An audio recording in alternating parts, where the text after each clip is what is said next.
पिताश्री, मैंने अभी कुछ देखा, अत्यंत विचित्र। प्रणाम महादेव। महादेव, स्वयं महादेव पधारे हैं। प्रभु आपके दर्शन पाकर हम कृतार्थ हुए प्रभु। प्रभु हमारे यहाँ होंगे। आपके यहाँ बसवाने महादेव पधारे हैं। ये कोटि कोटि धन्यवाद प्रभु। महादेव आप धन्य हैं प्रभु, आप धन्य हैं प्रभु। महाराज, महारानी, महादेव पधारे हैं, वो भी सपरिवार। सह परिवार। शीघ्र अतिशीघ्र जाकर उनके भव्य स्वागत की व्यवस्था करके उस स्थान पर पहुंचो। शीघ्र चलिए महाराज। मेरे प्रभु आए हैं। पिताश्री, मेरा एक प्रश्न है। वो प्रभु आपके सब परिवार दर्शन पाकर हम कृतार्थ हुए। धन्य हो गए प्रभु। आप यहाँ पधारे। सब परिवार आप यहाँ पधारे। हम आपके आभारी हैं प्रभु। हम आपके आभारी हैं। धन्य हो गए प्रभु। आपके दर्शन पाकर धन्य हो गए। महादेव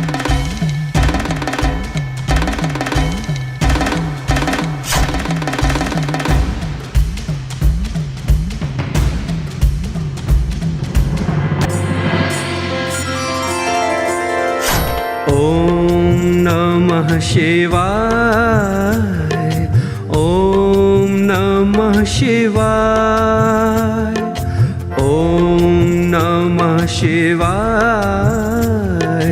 ओम नमः शिवाय।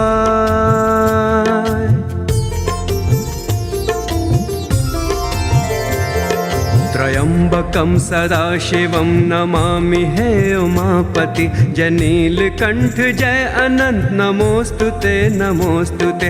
हो भोलेनाथ भक्तों के हो कष्टों से निवारते। ये सृष्टि सारे संकटों से शिव ही है उबारते। पिताश्री, प्रभु प्रणाम माँ, प्रणाम पिताश्री। प्रभु मेरे आराध्य, हम आपके आगमन की कामना ही कर रहे थे। आपके दर्शन पाकर हमारा मन प्रसन्न और जीवन धन्य हो गया प्रभु। ऐसा महान दृश्य यहाँ किसी ने भी भला कहाँ देखा होगा। संपूर्ण महादेव परिवार एक साथ उपस्थित है यहाँ। कितना अद्भुत दृश्य है ये। हम धन्य हो गए प्रभु, हम धन्य हुए। वो सब क्या हो रहा था वहाँ? स्वागत संपन्न होते ही मैं तत्काल भीतर जाकर पिताश्री से ये अवश्य ज्ञात करूंगा कि उन विचित्र घटनाओं का क्या अर्थ था। प्रभु पधारी, आओ पुत्र पार्वती।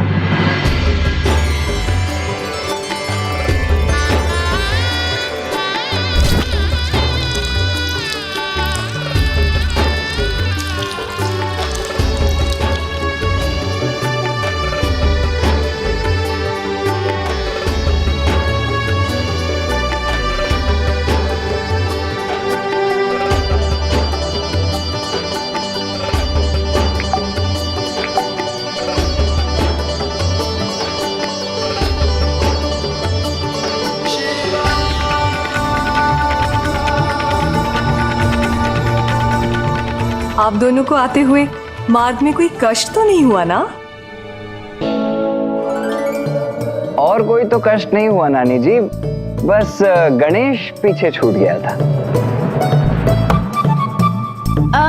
हाँ नाना जी, वो मूषक जी हमारे थोड़े मध्यम गति से। प्रिय गणेश, हमें पूर्णतः ज्ञात है कि आपने स्वयं मार्ग में ही प्रभु के आत्मलिंग को स्थापित कर दिया था। इसी कारण आपका यह विशेष स्वागत होना चाहिए। हाँ स्वामी, सर्वथा उचित कहा आपने। गणेश का विशेष स्वागत होना चाहिए। प्रभु, मुझे कल भोर प्रथम पूज्य गणेश जी का अभिषेक करने की अनुमति दीजिए। पिताश्री, यदि गणेश हमारा पुत्र है तो वो आपका भी तो नाती है ना। इसीलिए उसके अभिषेक करने हेतु आपको हमारी अनुमति की कोई आवश्यकता नहीं है। उचित है प्रभु, आप सब भीतर जाकर भोजन का आनंद लीजिए। मैं कल भोर की तैयारियां करता हूं।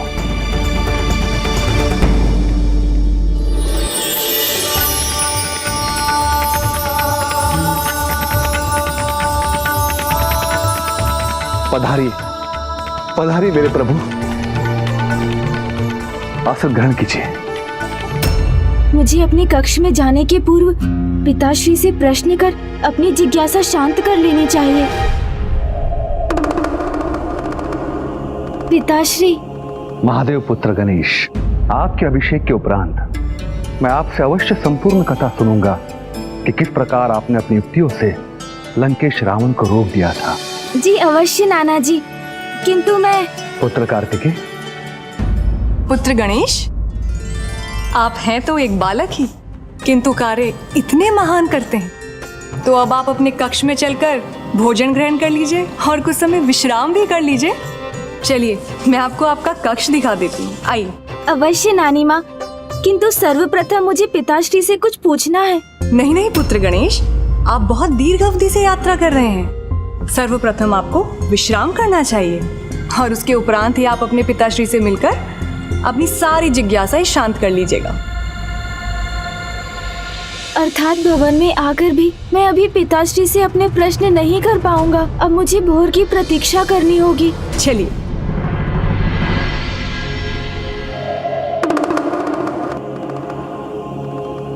पुत्र गणेश, ये है तुम्हारा कक्ष। अब तुम विश्राम करो।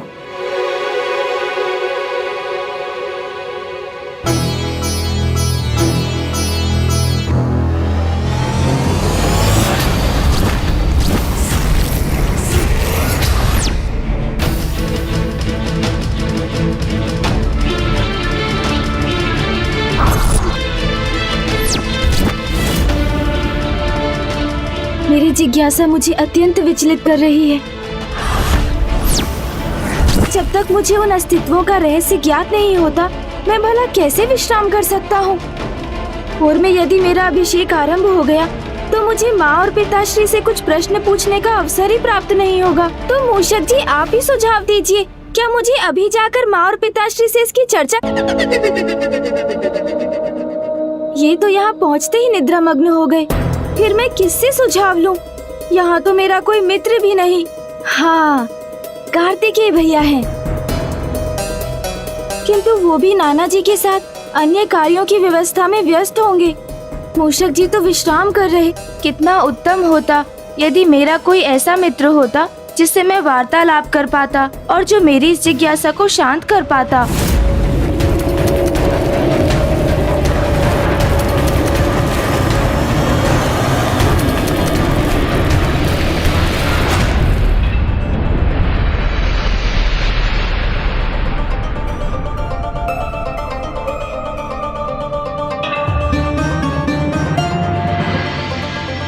ब्रह्म मुहूर्त भी हो चुका है, शीघ्र भोर होगी, तो कदाचित यही उचित समय है पिताश्री और माँ से बात करने का।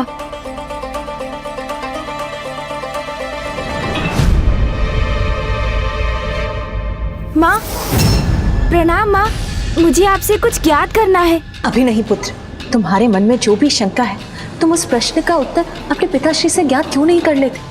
मुझे अभी अत्यंत आवश्यक कार्य से यहाँ से जाना है पुत्र। मैं जहाँ जा रही हूँ वहाँ से अत्यंत शीघ्र लौट जाऊँ। मेरे विषय में यदि तुमसे कोई भी प्रश्न करे तो तुम इससे अतिरिक्त और उसे कुछ भी मत कहना पुत्र।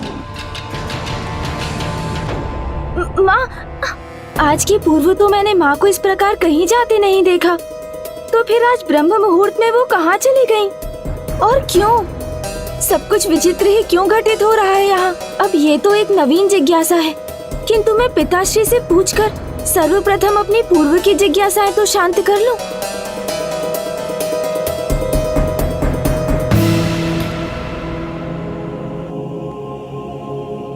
पिताश्री, प्रणाम पिताश्री, मुझे आपसे कुछ चर्चा करनी है। हाँ अवश्य पुत्र, किंतु अभी नहीं। अभी मुझे किसी विशेष कार्य से कहीं प्रस्थान करना है। और हाँ, यदि कोई मेरे विषय में कुछ भी पूछे तो उनसे कहना कि मैं अपने भक्त को दर्शन प्रदान करने गया हूँ। पिताश्री, आज के पूर्व तो माँ और पिताश्री को कभी ऐसा विचित्र व्यवहार करते नहीं देखा मैंने। उन्हें ऐसा क्या आवश्यक कार्य है जो उन्होंने इतने रहस्यात्मक रूप से प्रस्थान किया है? अब तो मुझे कार्तिकेय भैया से ही बात करनी होगी।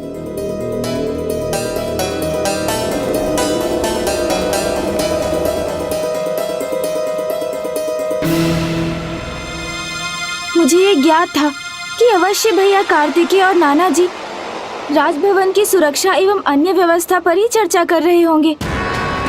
अर्थात मेरे लिए किसी के भी पास समय नहीं। इससे तो उचित होता कि मैं किसी अन्य को ही अपने मित्र के रूप में स्वीकार कर लेता। तो किसी से अपने हृदय की चिंता तो बांट सकता।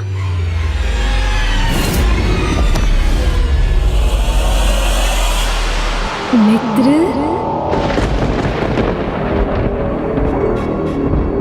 मित्र, मित्र, मित्र,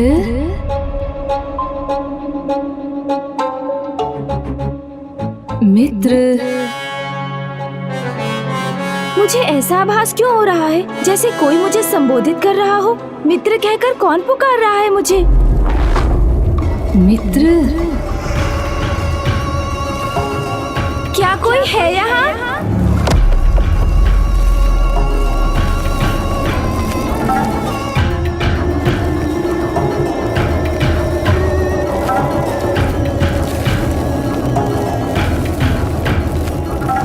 ये मेरा भ्रम तो नहीं? किसी का स्वर तो मैंने अवश्य सुना था, किंतु यहाँ तो कोई भी दिखाई नहीं दे रहा है।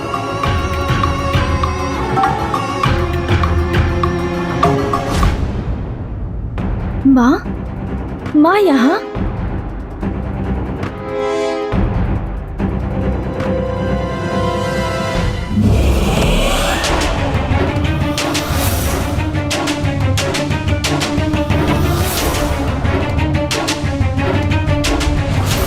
ये तो वही पुरुष है जो उस मदिरा के व्यसन से ग्रसित नवयुवक और उसकी माँ के साथ था वहाँ। किंतु माँ उससे इतनी आत्मीयता से क्यों संवाद कर रही है, जैसे वो उनसे परिचित हो। कौन है ये? अभी तो वो यहीं थे, तो अभी कहाँ अदृश्य हो गए? मेरी पूर्व की जिज्ञासाएं शांत नहीं हुई और अब तो मेरे प्रश्न और बढ़ते जा रहे हैं।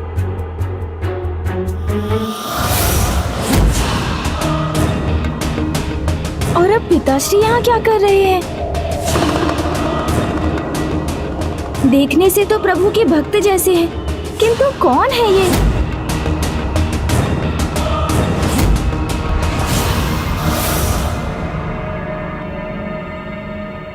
ये तो वही रहस्यमयी जन है जिनका दृश्य मुझे कल दिखा था, किंतु ये यहाँ पिताश्री के साथ क्या कर रहे हैं?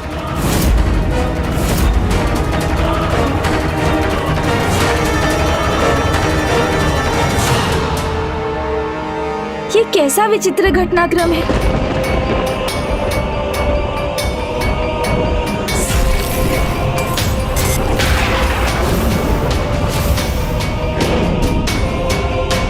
कुबेर जी इस नरकंकाल के साथ यहाँ? ये क्या? ये तो कभी नरकंकाल दिखाई पड़ते हैं तो कभी अपने विचित्र रूप में। अच्छा, तो ये है इनका वास्तविक रूप।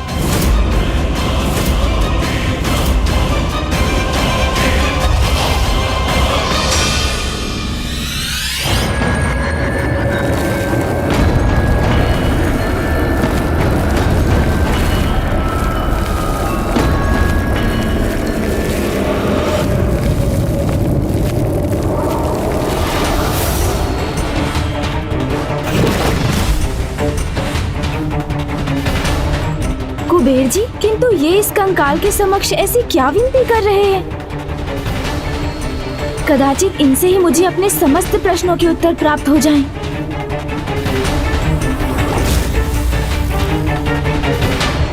अब कुबेर जी भी अदृश्य हो गए।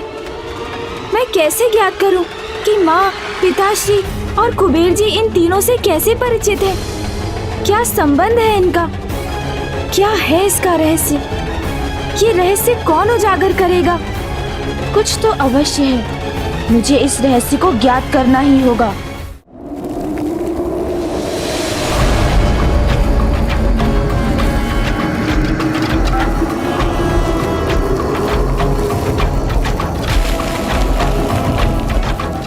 मित्र,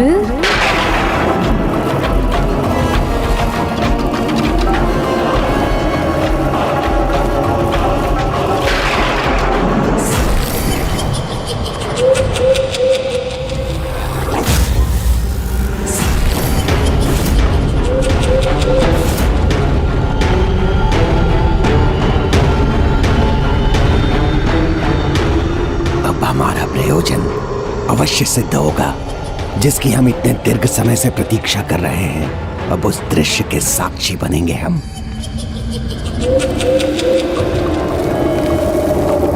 मित्र, पुनः ये स्वर कहाँ से आ रहा है? अवश्य इस गुफा के भीतर कुछ है जो मुझे अपनी ओर खींचने का प्रयास कर रहा है।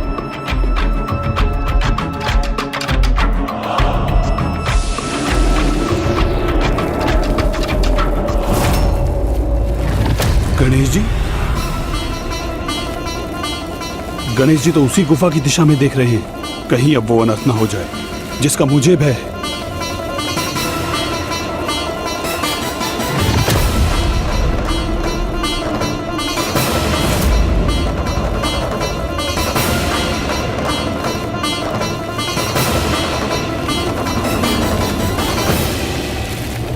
वो ध्वनि अवश्य इसी गुफा से आई थी।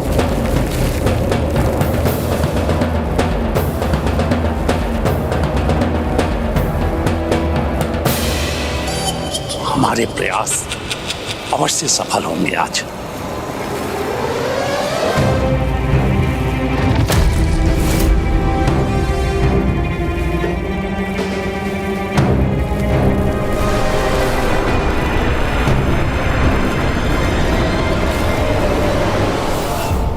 नहीं नहीं, ये नहीं हो सकता, ये नहीं होना चाहिए। विनाशकारी होगा ये, मुझे इसे रोकना होगा।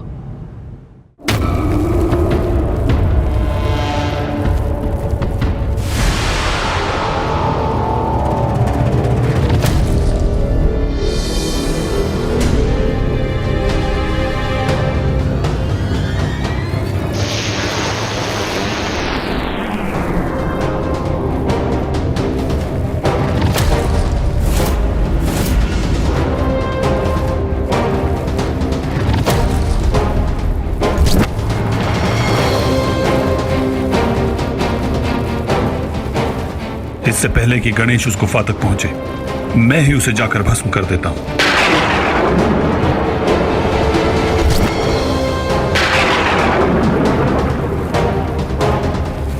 गणेश,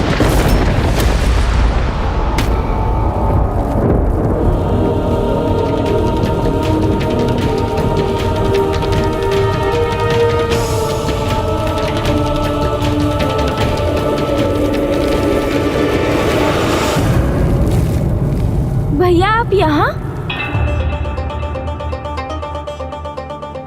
अनुज, गणेश, तुम यहाँ क्या कर रहे हो? सभी तुम्हें वहाँ ढूंढ रहे हैं। तुम्हारे अभिषेक का समय हो गया है। भैया मुझे तो ज्ञात ही नहीं हुआ कि सूर्योदय हो चुका है। ठीक है, कोई बात नहीं, किंतु अब विलंब मत करो। चलो शीघ्र चलो, आओ। किंतु भैया मुझे आपको कुछ बताना है। अभी नहीं अनुज, गणेश, इस समय यदि तुम वार्तालाप में व्यस्त हो गए ना तो हमें अत्यधिक विलंब हो जाएगा। और वैसे भी माँ के आदेशानुसार मुझे पहले कुछ सामग्रियां एकत्रित करनी है और तुम्हें शीघ्र वहाँ पहुँचना है। चलो। उचित है भैया, किंतु मेरे अभिषेक के उपरांत तो आप मेरी बात सुनकर मेरी जिज्ञासा शांत करेंगे ना? अवश्य।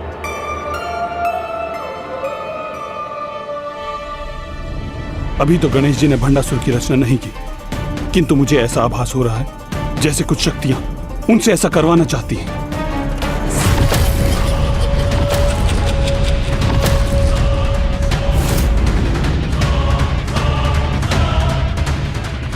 अर्थात अब हमें कुछ और समय के लिए उनकी प्रतीक्षा करनी होगी।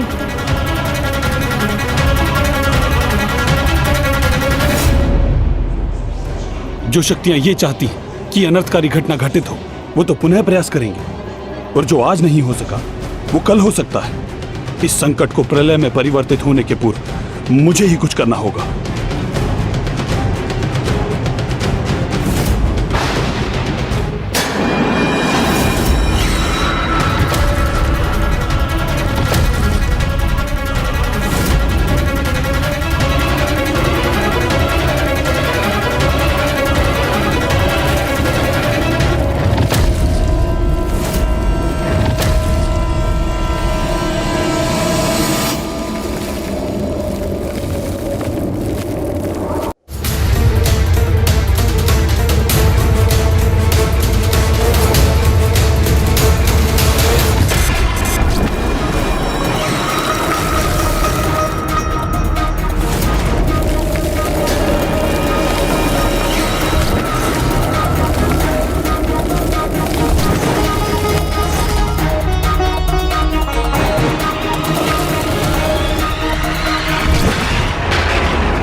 मुझे कामदेव की इस भस्म को ही नष्ट करना होगा।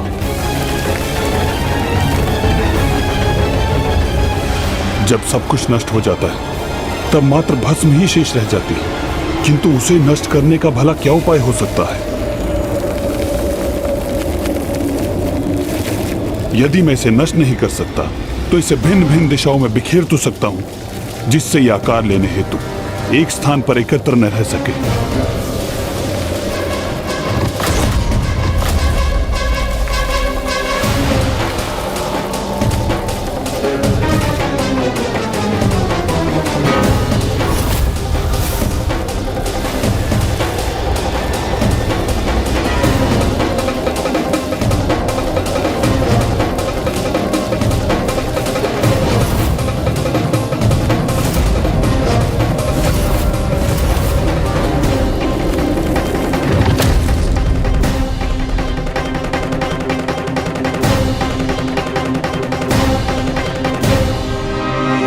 इन्हीं भस्म से भंडासुर का जन्म होने वाला है और इस समय इसे रोकने के लिए मेरे पास मात्र एक ही उपाय है कि मैं इन भस्मों को यहाँ वहां बिखेर दूं, ताकि ये भस्म गणेश जी तक पहुंच ही ना सके।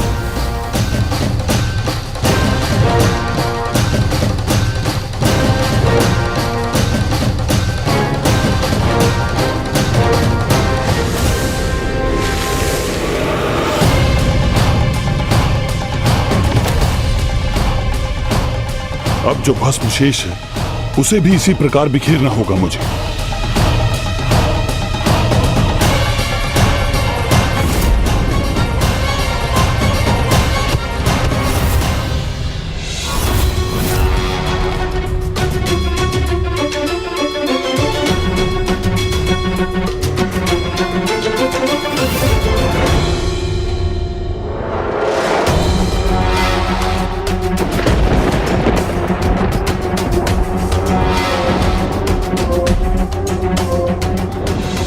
शेष भस्म वो यहां से कहां चली गई?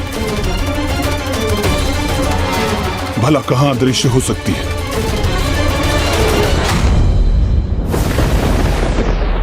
ओह, उस शिला के पीछे मुझसे स्वयं को छुपाने का प्रयास कर रही है, किंतु मैं इसे यहां नहीं रहने दूंगा।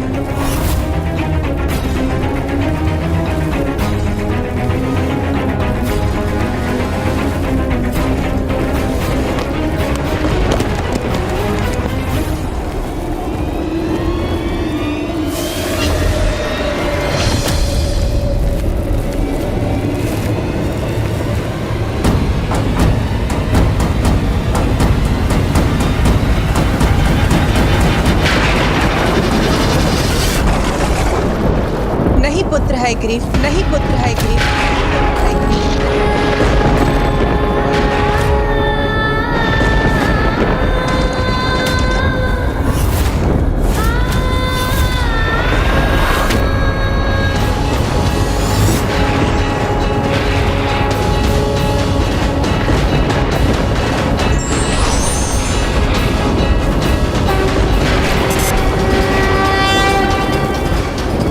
प्रकृति में यदि बुराई जन्म लेती है तो उसके साथ अच्छाई का जन्म भी अवश्य होता है। ये तो प्रकृति के विनाश और सृजन और पुनः विनाश के चक्र का ही भाग है। इसी के कारण अनेकों अधर्मियों ने जन्म लिया है, भले ही वो ताड़कासुर या हिरण्यकश्यप। उन्हें उनके जन्म के पूर्व नष्ट नहीं किया गया पुत्र। किसी भी व्यक्ति के पापों की गागर भरने के पूर्व उसे दंड नहीं दिया जाता। इसीलिए तुम प्रकृति के कार्य में बाधा मत डालो पुत्र।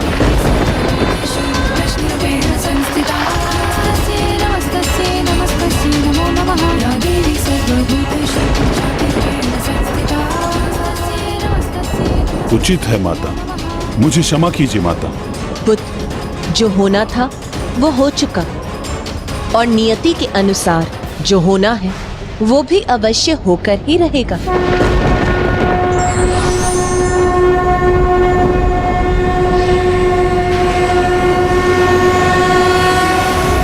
भव्य तो होगा ही। हाँ हाँ, कितना अद्भुत आयोजन है। हाँ, भव्य तो होगा ही।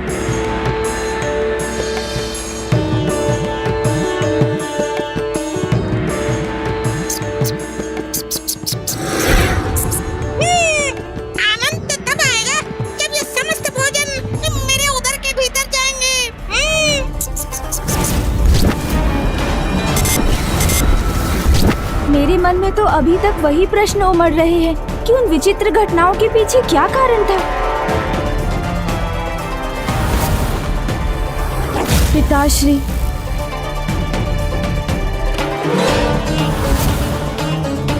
और माँ के अत्यंत विचित्र व्यवहार का क्या रहस्य है? कब आरंभ होगी अभिषेक की ये विधि, जिस विधि के संपन्न होने पर ही मैं अपने प्रश्नों के उत्तर प्राप्त कर सकूंगा।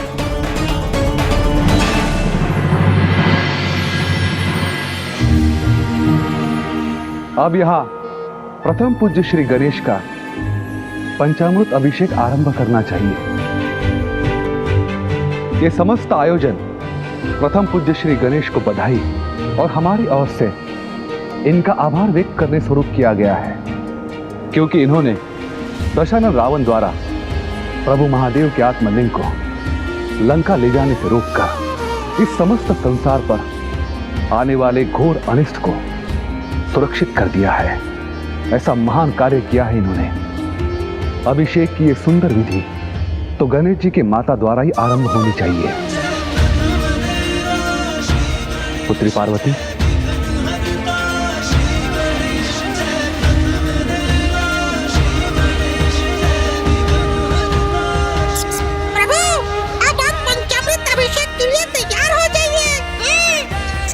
ये समय उचित है। अब मैं माँ से अपने प्रश्नों का उत्तर भी जान सकता हूँ।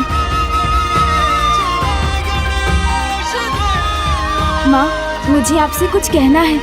पुत्र, मुझे ज्ञात है तुम्हारे मन में तो सदा भांति भांति के प्रश्न उत्पन्न होते रहते हैं, किंतु ये प्रश्न और उत्तर में उलझने का समय नहीं है पुत्र। एक बार अभिषेक संपन्न हो जाए, उसके पश्चात हम अवश्य वार्तालाप करेंगे।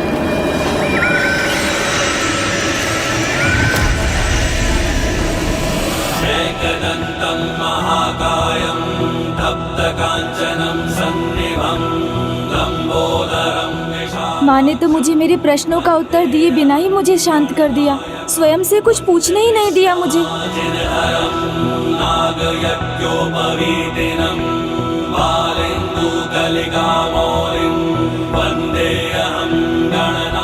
आइए देवी मैना, अपने सर्वाधिक प्रिय नाती का आप दही से अभिषेक कीजिए। सूर्य कोटि समप्रभ निर्विघ्नं कुरु मे देव सर्व कार्येषु सर्वदा।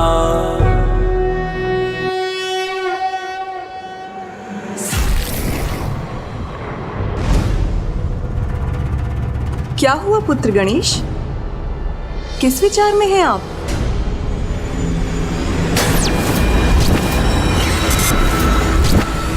मैंने उन तीनों को राजभवन के निकट ही देखा था, तो नानी माँ को अवश्य उन तीनों के बारे में ज्ञात होगा, तो क्यों ना मैं इन्हीं से पूछ कर देख लूं। नानी जी, कल अकस्मात ही कुछ विचित्र घटना घटी, जिसके विषय में मैं आपसे ये पूछना चाहता था कि आप सदैव विचित्र प्रश्न करते हैं, किंतु इस समय आप इन संशय और प्रश्नों से ध्यान हटाइए और इस विशेष अभिषेक की विधि का आनंद लीजिए। मेरे प्रश्नों का उत्तर देना तो दूर, कोई उन्हें सुनना भी नहीं चाहता।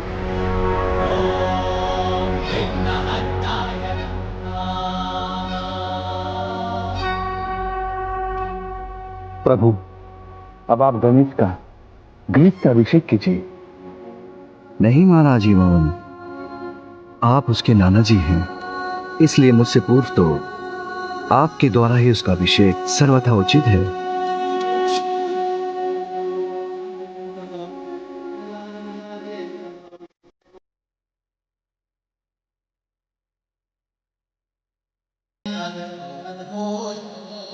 पुत्र गणेश, इस विशेष अवसर पर आप अपने नाना जी से क्या विशेष उपहार प्राप्त करना चाहते हैं, बताइए ना मुझे।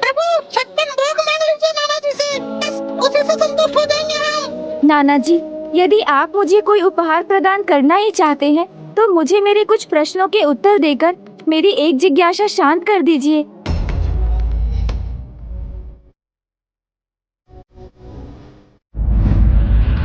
आप अपने समस्त प्रश्नों का उत्तर ढूंढने में स्वयं सक्षम है। आप केवल मुझे इतना बताइए कि मैं आपको उपहार स्वरूप क्या दे सकता हूँ। किंतु नाना जी, अभी तत्काल बताने की कोई आवश्यकता नहीं है। आप इस अभिषेक के उपरांत भी मुझे बता सकते हैं।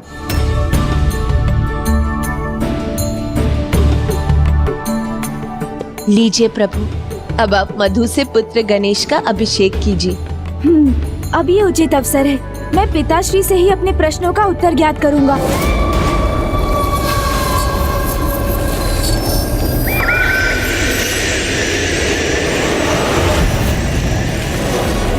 पिताश्री, मुझे आपसे कुछ। पुत्र, तुम्हारे नाना जी ने और तुम्हारी नानी माँ ने अपार स्नेह से तुम्हारे इस पंचामृत अभिषेक की व्यवस्था की है, इसलिए अन्य कुछ नहीं, मात्र अपने अभिषेक का आनंद लो।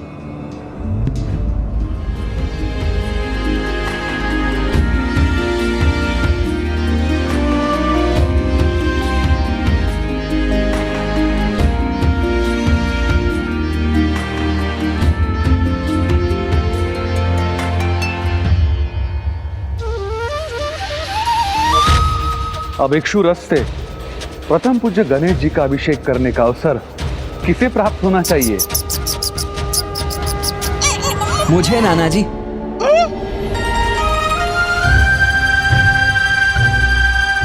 मैं करूंगा अनुज गणेश का अभिषेक। मुझे क्षमा कीजिएगा, मुझे आने में विलंब अवश्य हुआ है, किंतु मैं तो माँ की आज्ञा अनुसार अनुज गणेश की सर्वाधिक प्रिय वस्तु की व्यवस्था करने ही गया था।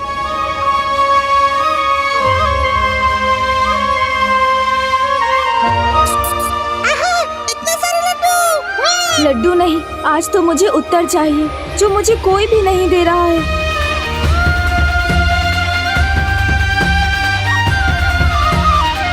मुझे पिताश्री ने अपने वचन से बांध दिया, अन्यथा मैं भैया से ही पूछ लेता।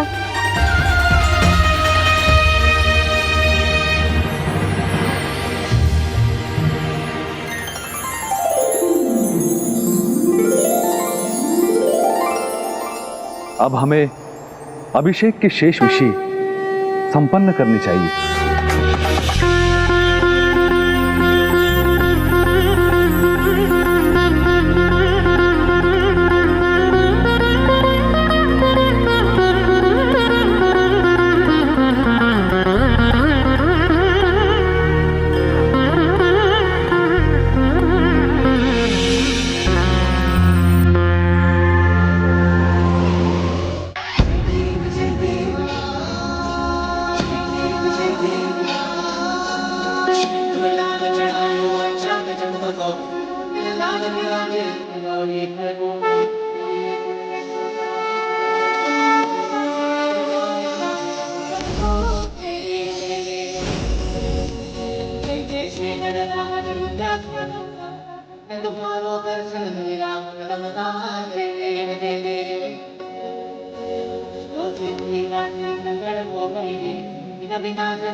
पूर्ण रूप से सज्जित हो गया हूँ और अब मैं पिताश्री से वार्तालाप कर लेता हूँ।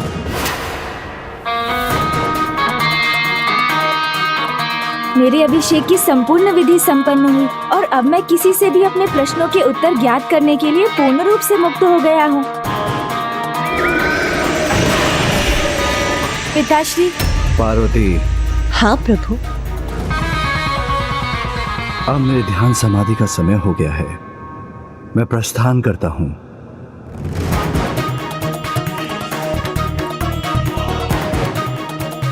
कोई बात नहीं, पिताश्री से नहीं तो मैं माँ से ही ज्ञात कर लेता हूँ।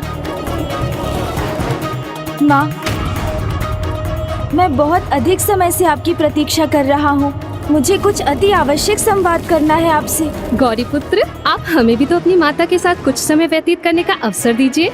हाँ पुत्र, एक माँ का भी तो अपनी पुत्री के इस समय पर अधिकार है। मुझे भी उसका कुशल मंगल ज्ञात करने का अवसर प्रदान होना चाहिए, है ना? चलो पुत्री।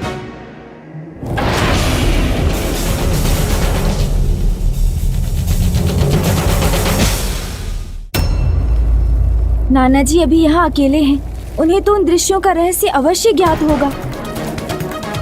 इसके पूर्व की कोई अन्य उनके निकट पहुँचे, मैं उनसे ही ज्ञात कर लेता हूँ।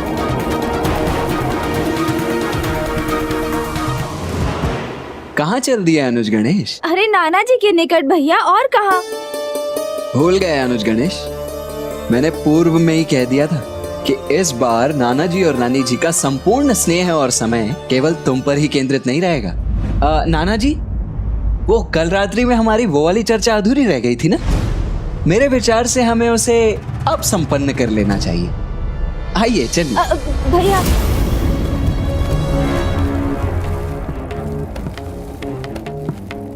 मूषक जी मेरे सखा एवं सेवक दोनों हैं, किंतु वो भी पुनः निद्रा में मग्न हो गए। फिर वही हो रहा है जो कल रात्रि में घटित हो रहा था। मुझे तो पूर्व में ही समझ जाना चाहिए था कि अभिषेक के उपरांत भी किसी के भी पास मेरे लिए तनिक भी समय नहीं होगा। माँ से वार्तालाप करने के लिए नानी जी हैं, पिताश्री एवं भैया से वार्तालाप करने के लिए नाना जी हैं, किंतु मेरे मन की बात समझने वाला कोई नहीं है। कोई मेरा मित्र भी तो नहीं है जिससे मैं अपने हृदय की बात कह सकता। कितना अच्छा होता जो मेरा भी कोई मित्र होता जिससे मैं अपने प्रश्न पूछ सकता। कितना एकाकी हूँ मैं। अब तो किसी आत्मीय मित्र की आवश्यकता का और भी आभास हो रहा है मुझे। कोई तो ऐसा मित्र होता मेरा जो मुझे समय देता, मेरी समस्या सुनकर उनका समाधान सुझाता। मित्र?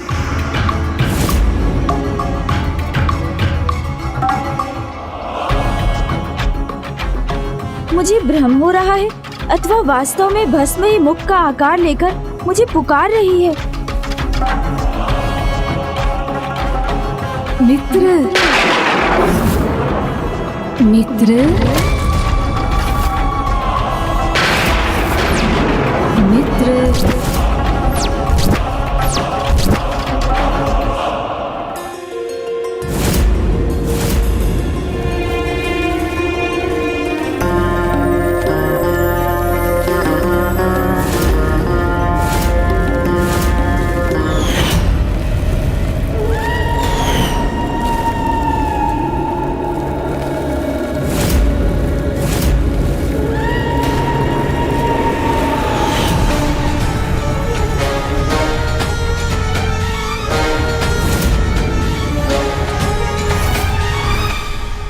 ये विचित्र भस्म अब किस दिशा में गतिशील है और क्यों?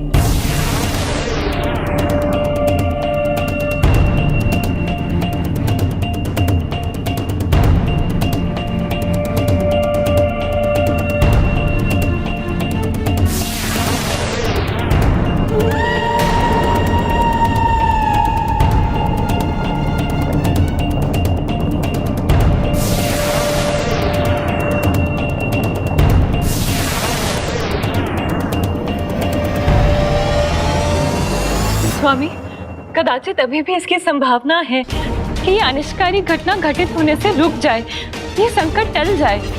नहीं देवी, नियति ने जो निर्धारित किया है वो अपने उचित समय पर ही होगा। और अब गणेश से वो होने जा रहा है जिसके लिए वो स्वयं को कभी क्षमा नहीं कर पाएगा।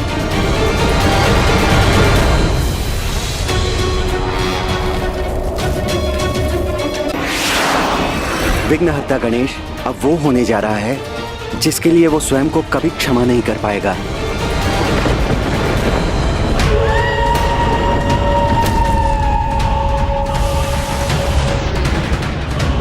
ये भस्म के कण एकत्र होकर मुझे इस गुफा की दिशा में क्यों खींचने का प्रयास कर रहे हैं?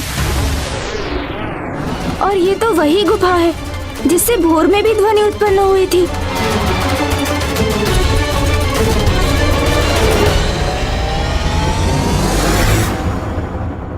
ये सत्य है प्रिय कि घटित हो जाने के पश्चात भले ही गणेश स्वयं को कभी क्षमा न कर सके, किंतु माता पराशक्ति की आकाशवाणी के अनुसार जो होना है वो तो अवश्य होगा, उसे कोई नहीं टाल सकता।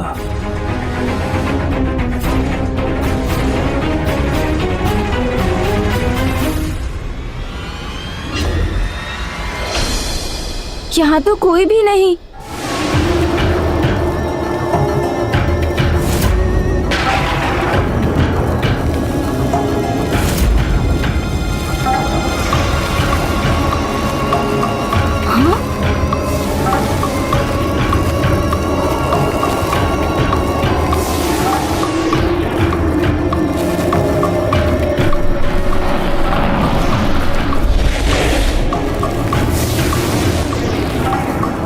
ये भस्म के कण एक आकार लेने का प्रयास कर रहे हैं।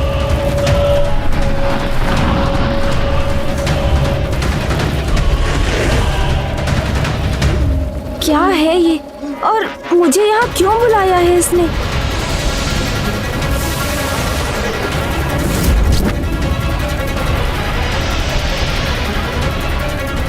नहीं, मुझे मेरा यहाँ होना उचित नहीं प्रतीत हो रहा है। मुझे लौटना चाहिए यहाँ से। गौरीपुत्र, गौरीपुत्र।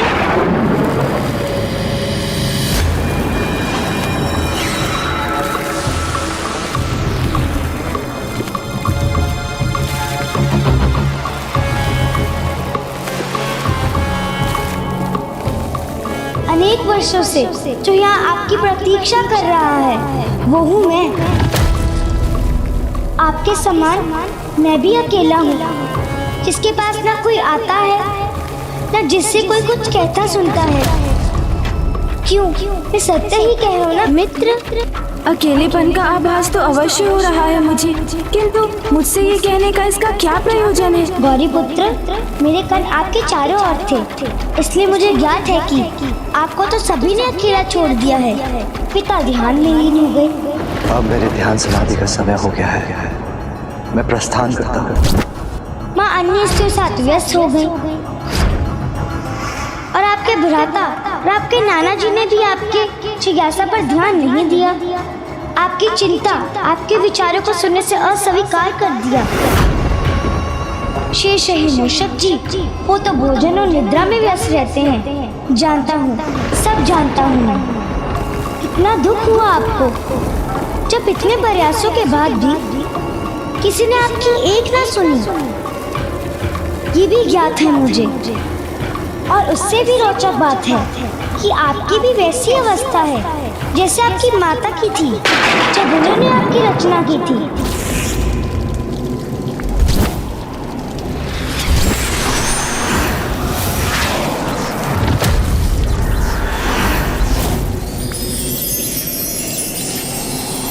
क्योंकि तब उन्होंने भी बहुत अकेलेपन का आभास हो रहा था।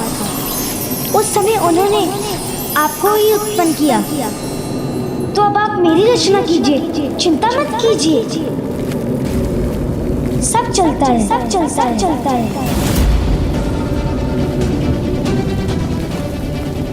अधिक कहाँ कुछ करना है आपको?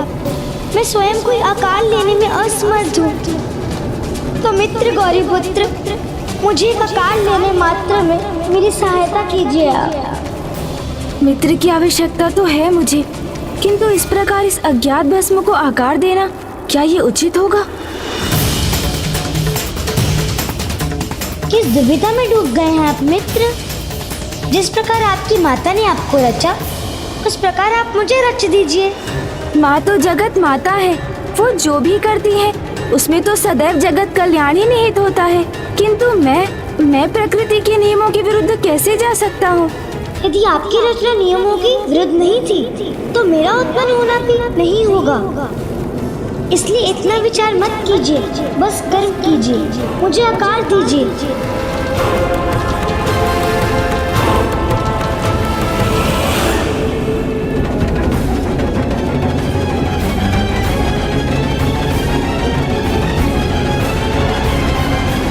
स्वामी, ये तो जन्म लेने के पूर्व ही अपने कपट का परिचय दे रहा है।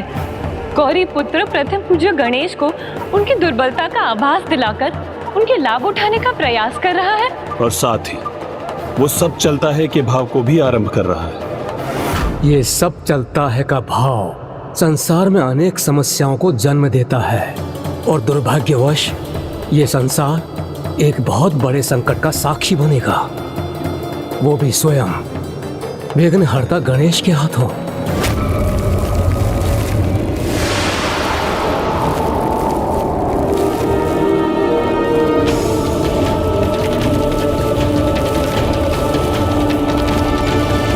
मेरी सहायता कीजिए प्रथम पूज्य गणेश जी। आपको मेरी आवश्यकता हो अथवा नहीं, किंतु मुझे आपकी सहायता की आवश्यकता है।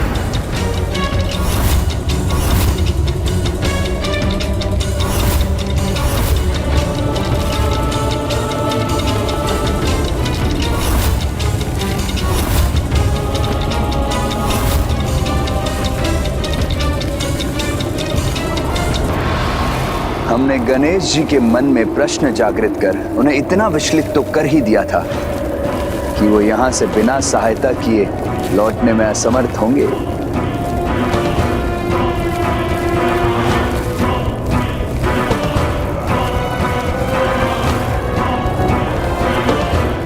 शीघ्र कीजिए गणेश जी, आपको जो भी करना है शीघ्र कीजिए।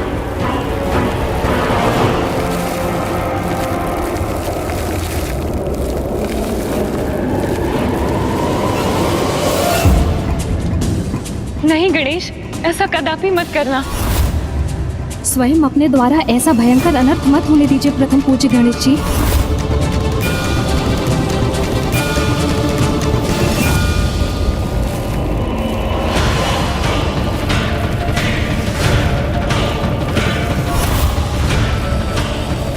किसी की सहायता करने के लिए इतना विचार करने की क्या आवश्यकता है मित्र?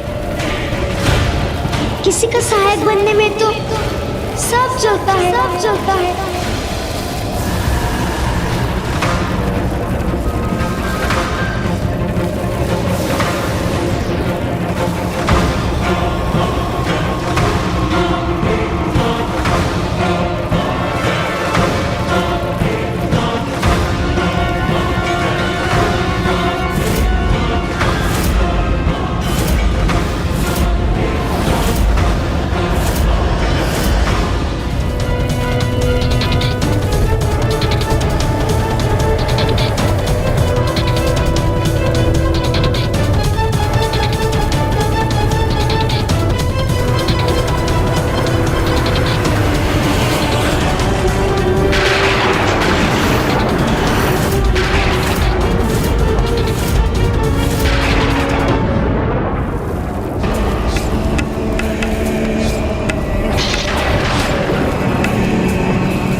समय आ गया है, अब हमारे प्रयास अवश्य सार्थक होंगे।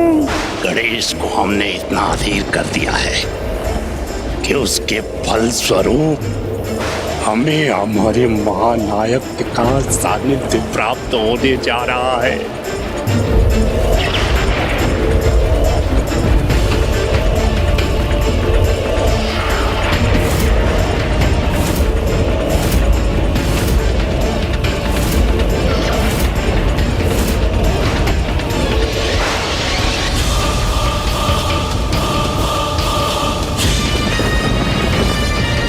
मेरे समक्ष ये जो घटित हो रहा है वो सृष्टि के संकट का कारण बनेगा, किंतु माता ने कहा था जो होना था वो हो चुका, और नियति के अनुसार जो होना है वो भी अवश्य होकर ही रहेगा।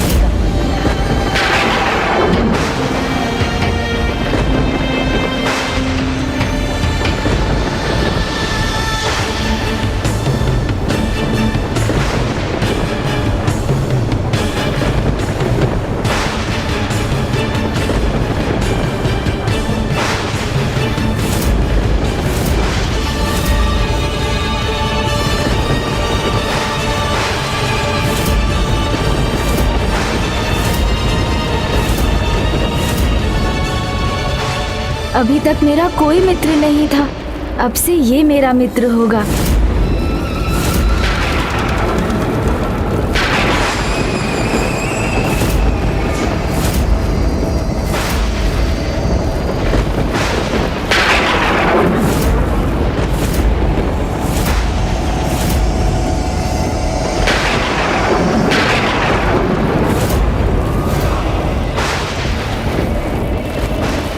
अब ऐसे निहारते ही रहेंगे अथवा मुझ में प्राण भी समाहित करेंगे।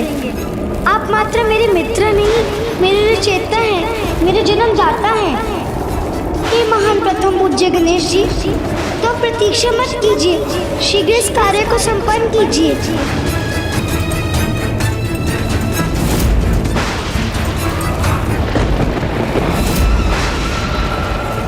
अब आप रुक क्यों रहे हैं मित्र? शीघ्र मुझ पे प्राण डालिए। तो मात्र प्राण ही देना शेष है। शीघ्र कीजिए ना गणेश जी। हाँ हाँ शीघ्र कीजिए। और विलंब उचित नहीं है, शीघ्र कीजिए।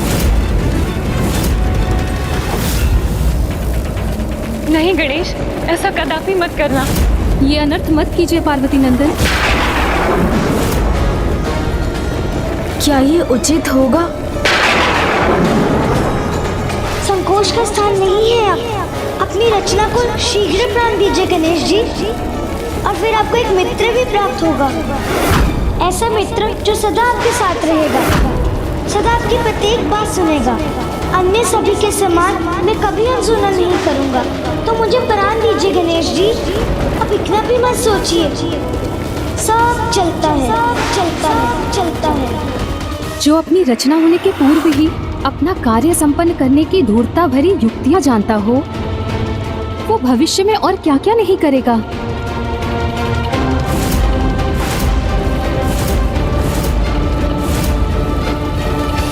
कैसी दुविधा में हूँ मैं, अब करूँ तो क्या करूँ?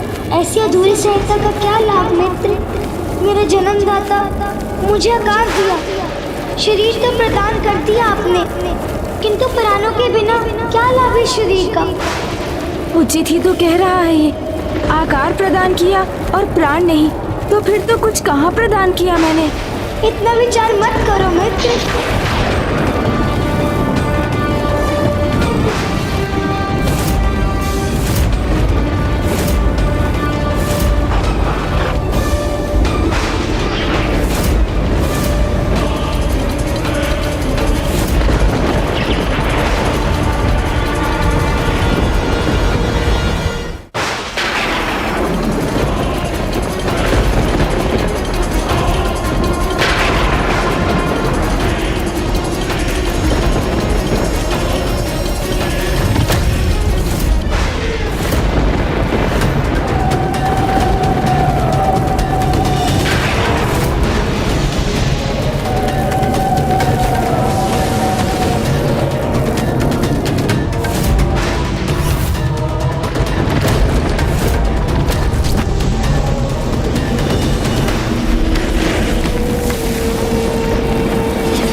ब्रह्मरूपाय विष्णुरूपाय ते नमः।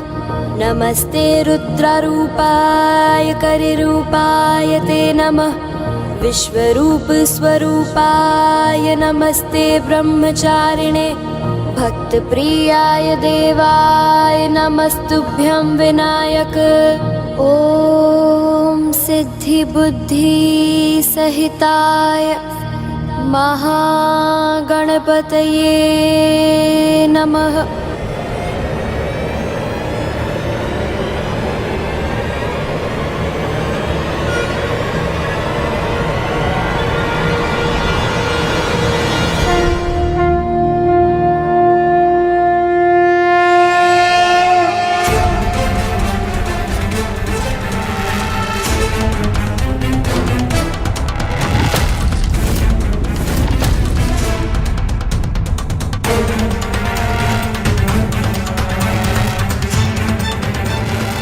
आपको कोटि कोटि धन्यवाद मेरे मित्र, मेरे जन्मदाता। आपने मुझे शरीर दिया, प्राण दिए, तो अब एक नाम भी दे ही दीजिए। नाम? काम, क्रोध, मोह, मद और मात्सर्य जैसे विकारों को जो अपना गुण मानेगा, जो शास्त्रों से विपरीत चलेगा, जो धर्म के भी विरुद्ध होगा और जो सत्कर्मों से जिसे घृणा होगी, जो क्रूरता से आनंदित होगा, जिसके लिए अन्य जीवों को प्रताड़ित करना सब चलता है ही होगा, जो ऐसे पाप, कुकर्म और अत्याचार करेगा, जो सृष्टि की कल्पना से भी परे है, जो महाअधर्मी असुर, धर्म और सदाचार का अभिशाप बनेगा। भंड, भंड।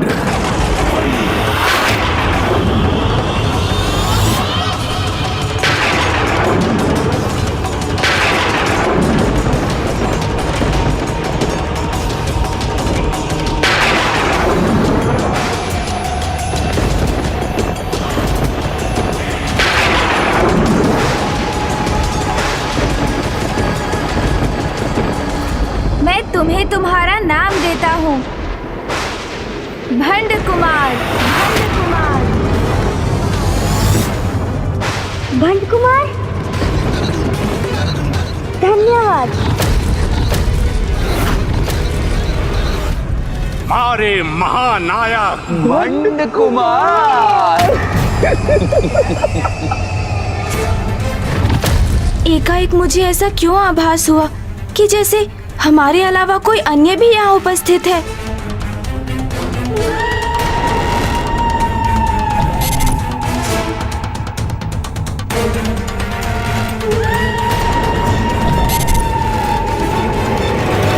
मैं तुम्हें तुम्हारा नाम देता हूँ, भंड कुमार, भंड कुमार।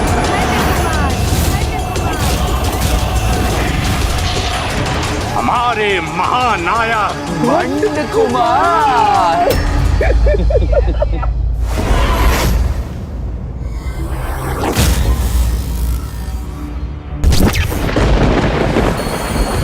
ये किसका स्वर था? कोई अन्य भी है क्या यहाँ? क्या तुम्हें भी कोई स्वर सुनाई दिया मित्र? किसी को देखा तुमने? नहीं मित्र, न मैंने कुछ सुना न मैंने कुछ देखा। और अभी आपके द्वारा यही तो उत्पन्न हुआ हूँ मैं। संसार के भिन्न स्वर और दृश्य मैं तभी पहचान सकूंगा जब उन्हें देखने और सुनने में आप मेरी सहायता करेंगे। नहीं, तुम्हारे शरीर की रचना कर तुम्हें प्राण भी दिए हैं मैंने, तो अब अन्य जीवों के समान स्वयं संसार को देख समझकर अपने अनुभवों के आधार पर अपने व्यक्तित्व का निर्माण करना होगा। गणेश जी की सहायता के बिना तो मैं एक सामान्य जीव बन के ही रह जाऊंगा। उनके सम्मान मुझे शक्तियाँ कैसे प्राप्त हो पाएंगी? नहीं मित्र, कुछ समय तो आपको मेरे साथ चलना ही होगा। मुझे जीवन दिया है आपने, इसलिए मेरा मार्गदर्शन तो आपका ही उत्तरदायित्व है। आप मेरे कर्ता धर्ता हैं, मेरे ईश्वर हैं।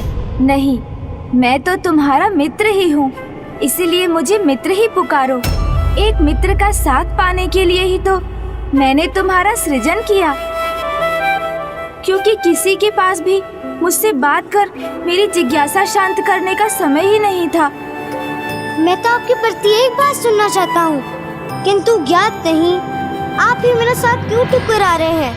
मित्र भी कहते हैं मुझे और मेरे साथ भी चलना नहीं चाहते हैं। चलिए ना, अपने सबोध मित्र के साथ चलकर मुझे संसार से इतना तो परिचय करा दीजिए जिससे मुझ में जीवन जीने का विश्वास जागृत हो सके।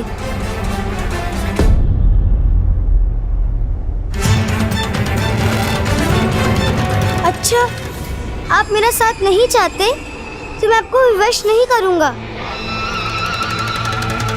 किसी प्रकार इस विशाल संसार में अपना मार्ग स्वयं ही ढूंढ लूंगा। रुको,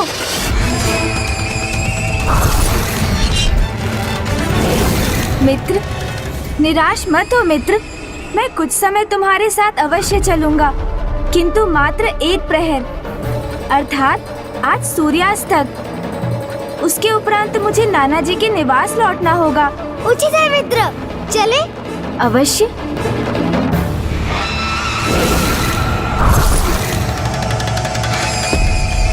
आपसे शरीर प्राप्त किया, फिर जीवन भी प्राप्त किया, किंतु अभी तो बहुत कुछ शेष है। सर्वशक्तिमान जो बनना है मुझे, इसलिए जब तक आपसे अनेकों शक्तियां नहीं प्राप्त करूंगा, आपसे विलंब कैसे हो सकता हूँ।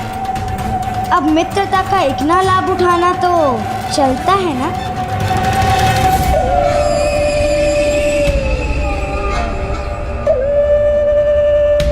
मैंने इसे अपने साथ ले जाना स्वीकार तो कर लिया है, फिर भी मेरे मन में ये कैसा संशय है इसके प्रति। मुझे पूर्ण विश्वास है कि हमारे महानायक भंड कुमार गणेश जी की सहायता से अपार शक्ति प्राप्त कर महाशक्तिशाली महासुर बन जाएंगे।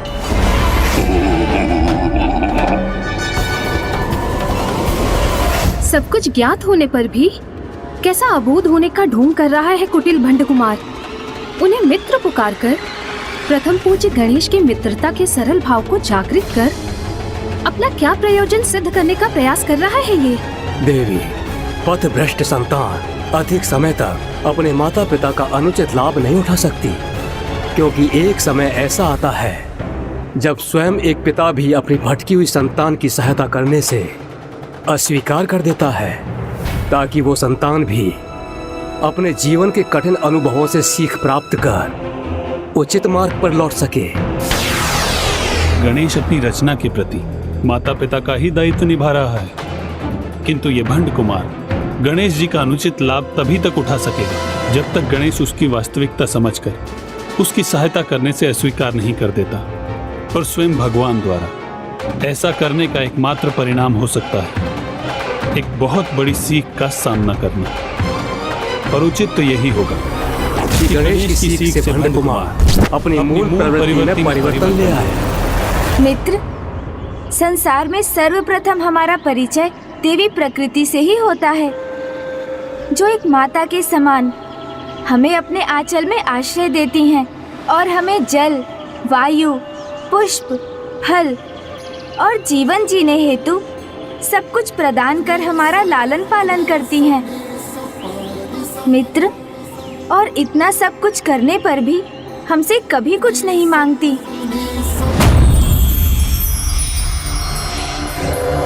अद्भुत।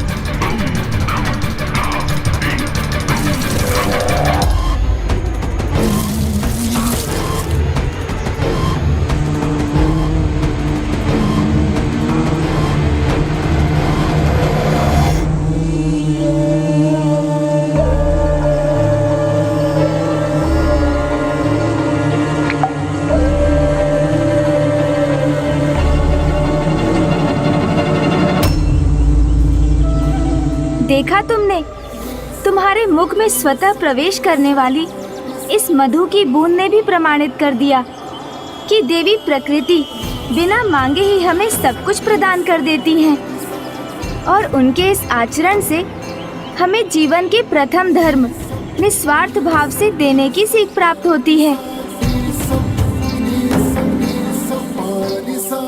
वो क्या है वहाँ? वो एक पुष्प है मित्र, जो सर्वाधिक सुंदर पुष्प पद्म के ही समान है। बहुत ही आकर्षक है ये। सावधान मित्र, उस पुष्प के साथ कांटे भी है।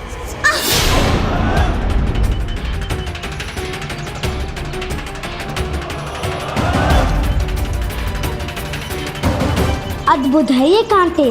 आकार में छोटे होने पर भी किसी को इतना बड़ा कष्ट देने में सक्षम है ये कांटे।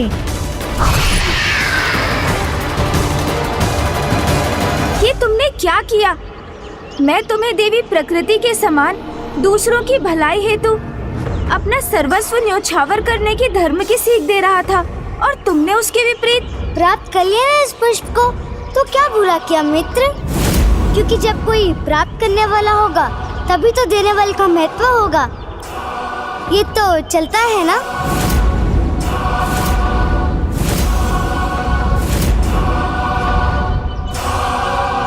कितने अबोध हो तुम। जिसे तुम प्राप्त करना समझ रहे हो वो छीनना है, जो सर्वथा अनुचित है, क्योंकि जो स्वेच्छा से दिया जाए उसे प्राप्त करने का अधिकार तो है हमें, छीनने का नहीं। एक पुष्प स्वेच्छा से अपनी सुगंध और सौंदर्य हमारे साथ बांटता है, जिनका आनंद हम अवश्य ले सकते हैं, किंतु उस पुष्प को पौधे से विलग करने का कोई अधिकार नहीं है हमें।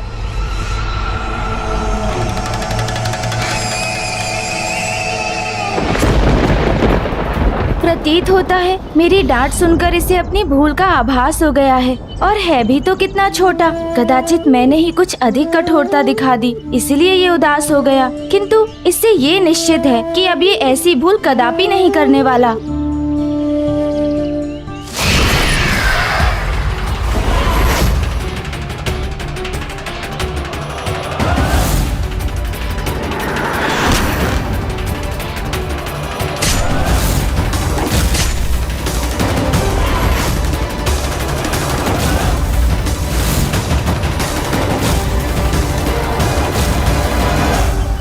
क्या किया तुमने? एक कोमल पुष्प को इतना कष्ट क्यों दिया? आप ही ने तो कहा था हमें इसकी सुंदरता का आनंद लेना चाहिए। तो देखिए मैंने इसको कितना और सुंदर बना दिया।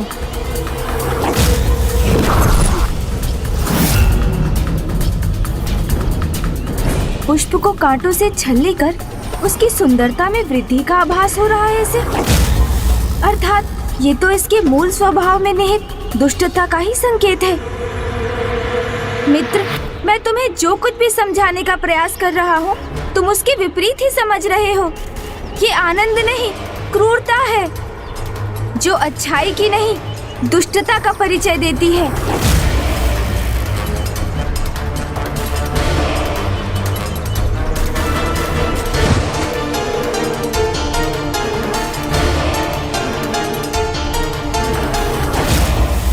मुझे इतने तीव्र सर में उड़ाना क्यों दे रहे हैं मित्र, जिससे आप पाठ पीड़ा हो रही है मुझे। अब आप ही बताइए इसमें क्या दोष है मेरा? मेरा सृजन तो अभी अभी हुआ है ना, तो अच्छाई और बुराई का भेद ज्ञात करने का समय कहाँ मिला मुझे? अब आप जो भी सिखाएंगे मैं वही सीखूंगा। अब एक नवजात बालक से इतनी भूल तो चलती है ना। ये तो उचित कह रहा है, इसका सृजनकर्ता तो मैं ही हूँ, इसलिए इसे अच्छाई और बुराई का भेद सिखाने का कर्तव्य भी मेरा ही है। मुझे इसके जीवन में सुपथ पर चलने का मार्गदर्शन करना होगा, अन्यथा अभी इसके स्वभाव की जो झलक मुझे दिखाई दी है ये तो उसे ही अपना व्यवहार बना लेगा, इसलिए मुझे इसे अच्छाई का ज्ञान देना अत्यंत आवश्यक है।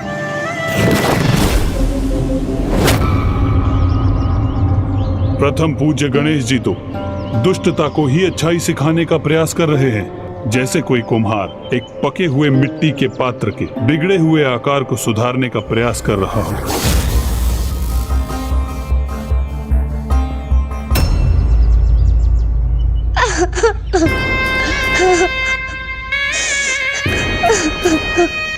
तुम चिंता मत करो मित्र, मैं तुम्हें अच्छाई और बुराई का भेद अवश्य सिखाऊंगा।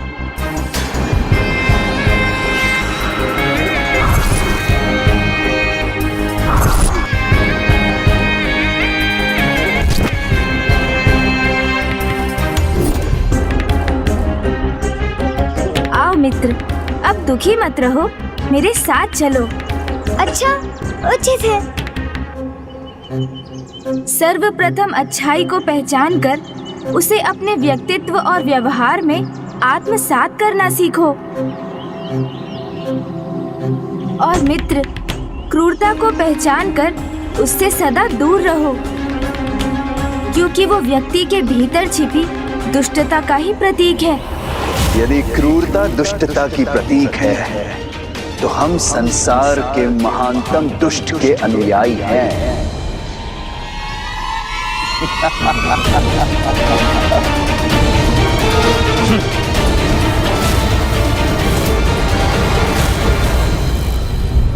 ये अचानक कहां अदृश्य हो गए ये दोनों?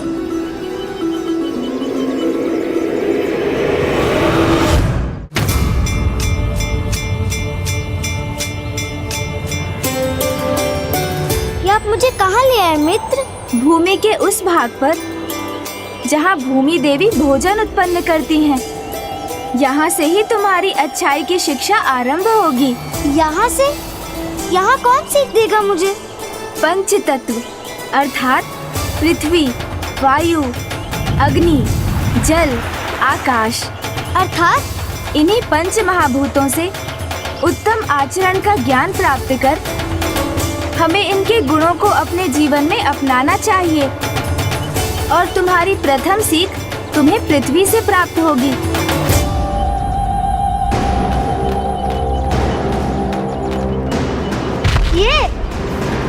ये पृथ्वी, ये लाचार पृथ्वी वाला मुझे क्या सिखा सकती है? दया, दया और सहनशीलता, पृथ्वी के ये दो महान गुण तुम्हारे भीतर अच्छाई जागृत करने के लिए अति आवश्यक हैं। तुमने माता पृथ्वी को अपने पांव से कुचलकर उन्हें कष्ट दिया, किंतु तुम्हारी इस क्रूरता को सहन करने पर भी तुम्हें अपनी दया से दूर नहीं किया उन्होंने। तुमसे अपने ऊपर स्थित रहने का अधिकार नहीं छीना। और इतना ही नहीं मित्र, वो तो अभी भी तुम्हें और बहुत कुछ प्रदान करेंगी।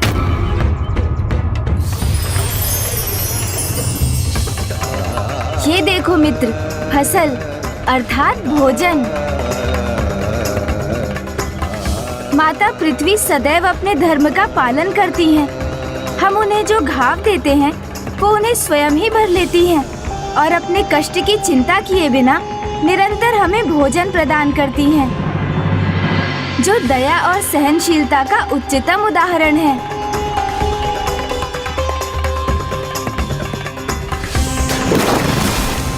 दया और सहनशीलता तो मूर्खता है। यहाँ वास्तविक सीख तो ये है कि लाचार को जितना प्रताड़ित करोगे उससे उतना ही लाभ उठा सकोगे।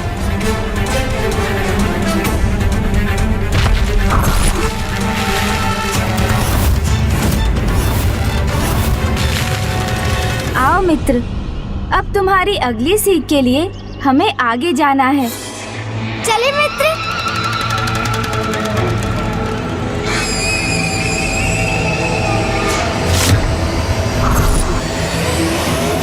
ये असुर तो अच्छाई के उदाहरण से भी बुराई की ही सीख प्राप्त कर रहा है।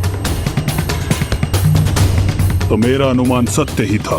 गणेश जी से सुधारने का कितना भी प्रयास क्यों न कर लें, किंतु ये कदापि नहीं सुधरेगा।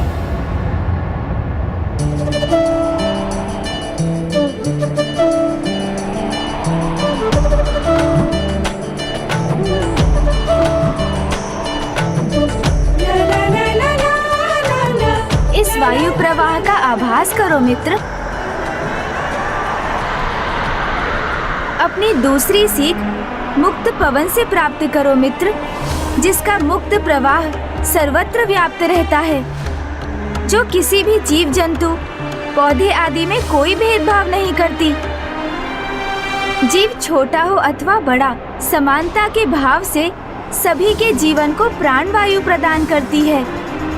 इसलिए पवन से हमें निष्पक्ष भाव से सभी की सहायता करने की सीख प्राप्त होती है।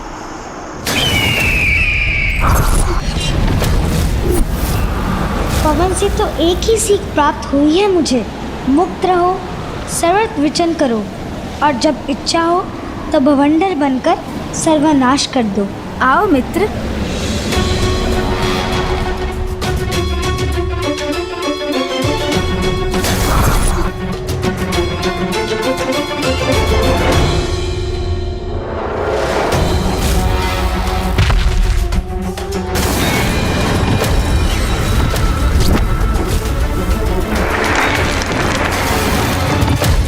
चलो मित्र, अब आगे प्रस्थान करते हैं।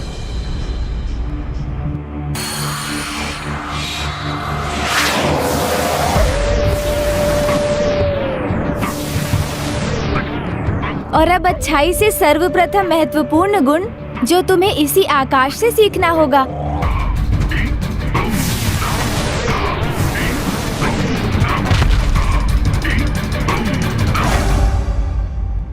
सर्वाधिक ऊंचाई पर स्थित आकाश की सीमा ही अनंत विस्तार तो हमारी आत्मा का भी प्रतीक है, क्योंकि आत्मा भी तो अनंत ही है। और जिस प्रकार आकाश में मेघों के छटने पर आकाश निर्मल हो जाता है, उसी प्रकार सांसारिक मोह बंधन रूपी मेघों के छटने पर आत्मा सर्वव्यापी परमात्मा से एकीकार हो सकती है। अर्थात आकाश से हमें ये सीख प्राप्त होती है कि ईश्वर की संपूर्ण रचना एक ही है। तुम ब्रह्मांड के भाग हो, तो समस्त ब्रह्मांड तुम में ही समाहित है।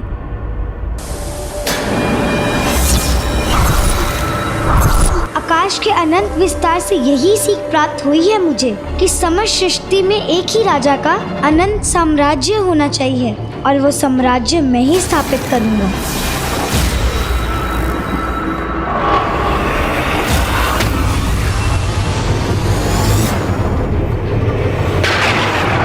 जो स्वयं प्रथम पूज्य गणेश द्वारा प्रदान किए गए ज्ञान को ग्रहण करने में अक्षम है, उससे भला क्या आशा की जा सकती है। इसीलिए इस बालक भंड कुमार के आचरण में किसी सुधार की कोई संभावना नहीं है। गणेश तो उसे सभी उत्तम गुणों की सीख दे रहे हैं, और वो उनके अर्थों का अनर्थ कर उनके उत्तम सीखों से बुरा ही आत्मसात कर रहा है। माता पराशक्ति ने सर्वथा उचित कहा था, नियति को कोई परिवर्तित नहीं कर सकता। न तो ये भंड कुमार स्वयं में कोई परिवर्तन लाएगा, और न ही सृष्टि का वो संकट टलेगा जो ये अधर्मी उत्पन्न करने जा रहा है। अब तो यही उचित होगा कि गणेश जी इसकी वास्तविकता को पहचान कर उसके अनुरूप व्यवहार करें। ये मुझे किस प्रकार के अनिष्ट का आभास हो रहा है?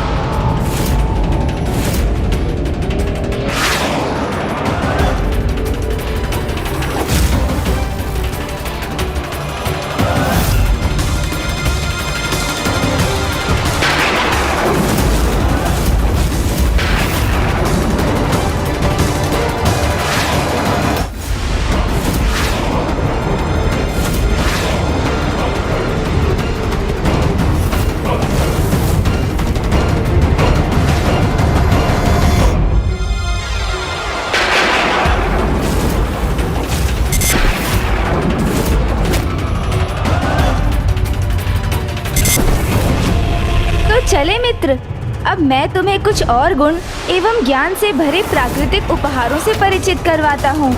आओ।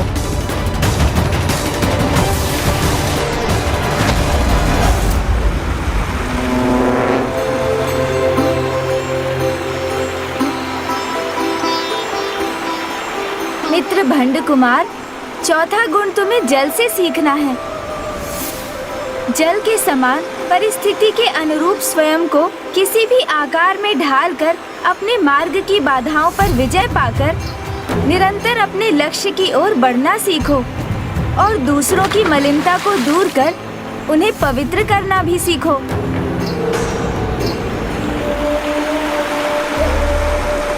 सीखूंगा, अवश्य सीखूंगा कि जैसे जल सभी स्थानों पर पहुंच सकता है तो मलिनता भी सर्वत्र फैल सकती है।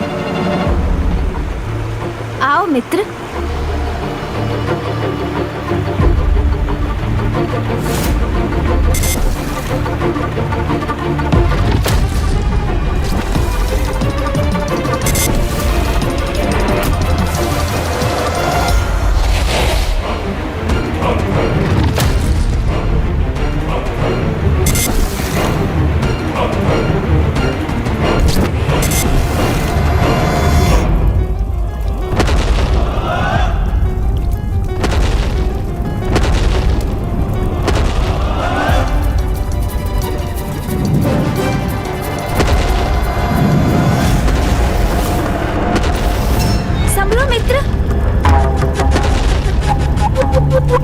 मित्र भंड कुमार, भयभीत मत हो, मैं हूँ ना तुम्हारे साथ।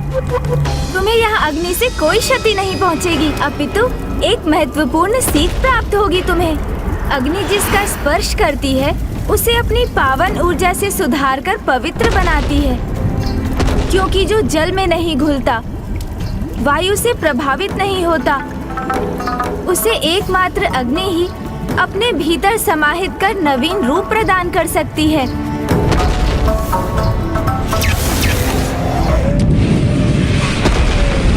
नहीं मित्र, आपकी ये सीख भी उचित नहीं, क्योंकि अग्नि तो यही सिखाती है कि जो भी तुम्हारे निकट आने का दुस्साहस करे उसे भस्म कर उसका अस्तित्व ही मिटा दो।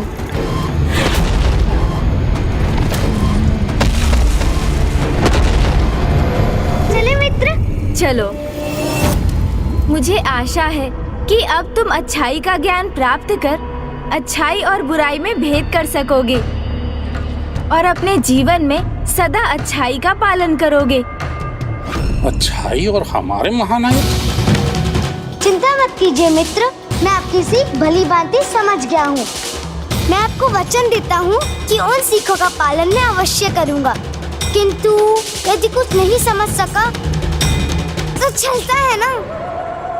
और वैसे भी जब उधर भोजन से रिक्त हो तो कहाँ पूर्ण बात समझ आती है। ओह हाँ, भोजन, मैं ये कैसे भूल गया कि तुमने अभी तक तो कुछ खाया ही नहीं है।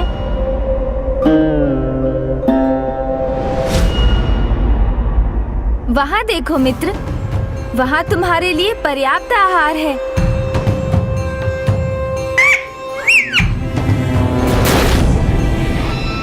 रंग कुछ हरा अवश्य है, किंतु उसका स्वाद अत्यंत उत्तम होगा। आहार, स्वादिष्ट तो अवश्य होगा ये, और मुझे इसके हरे रंग से कोई समस्या नहीं है। मुझे तो ये अत्यंत रसभरा भी प्रतीत हो रहा है। तो फिर प्रतीक्षा क्यों करें? वैसे भी वो वृक्ष से पृथक होने ही जा रहा है, तो उसे शीघ्र प्राप्त करना चाहिए हमें।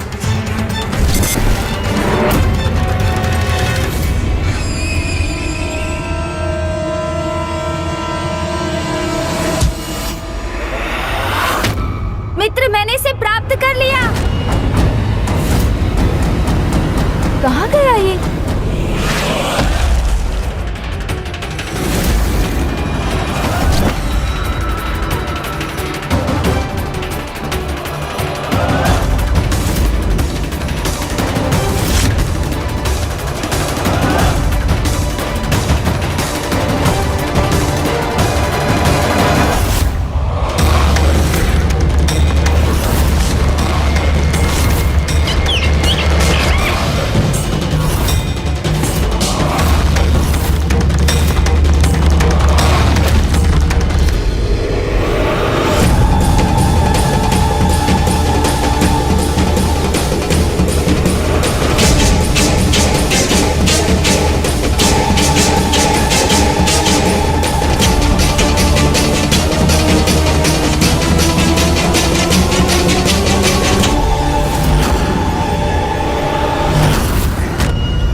ऐसे क्यों देख रहे हैं मुझे?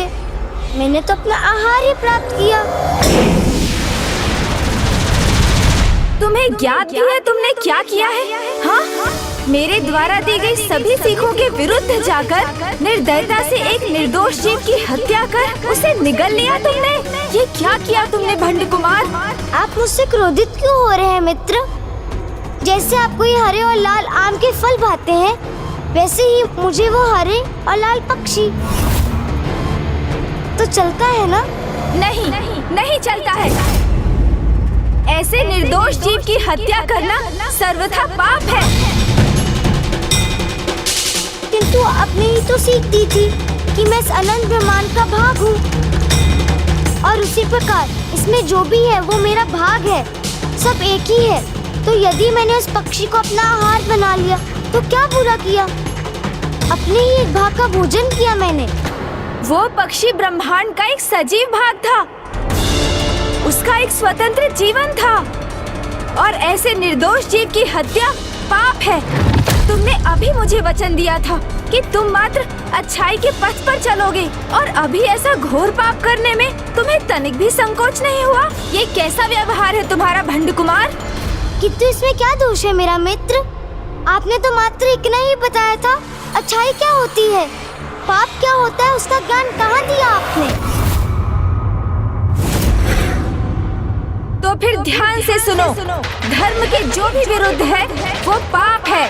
फिर वो वचन भंग करना हो अथवा एक निर्दोष पक्षी का वध हो, और ऐसे पाप करने वाले का मित्र मैं कदापि नहीं बन सकता।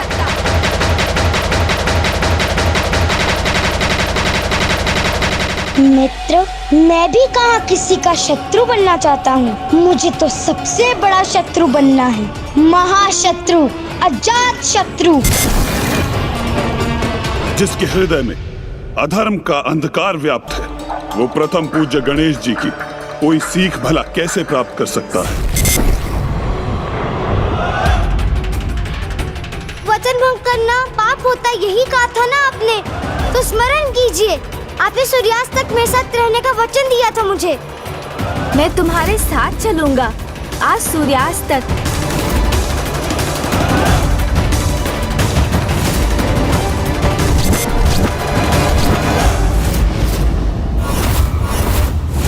आपने सत्य ही कहा था स्वामी।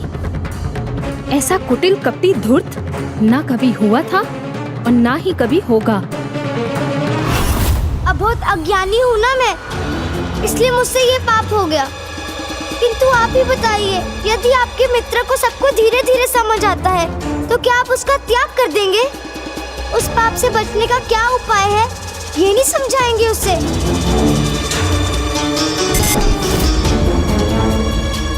उचित है, मित्र मित्र का साथ नहीं देना चाहता तो मत रुकिए, जाइए गणेश जी। जब मैंने ये पाप किया है तो उसके परिणाम का सामना करने का उपाय भी स्वयं ही ढूंढ लूंगा मैं।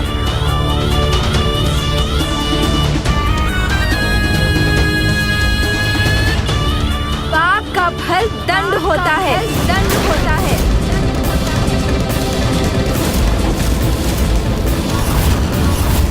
किंतु मित्र, मैं दंड नहीं पाना चाहता, तो इस पाप के दंड से कोई कैसे सुरक्षित हो सकता है? बताइए ना मित्र। उसका तो एक ही उपाय है, पाप का प्रायश्चित। प्रायश्चित? हाँ, प्रायश्चित भंड कुमार। सर्वप्रथम अपने पाप को स्वीकार कर क्षमा याचना करो। ये प्रायश्चित का प्रथम चरण है।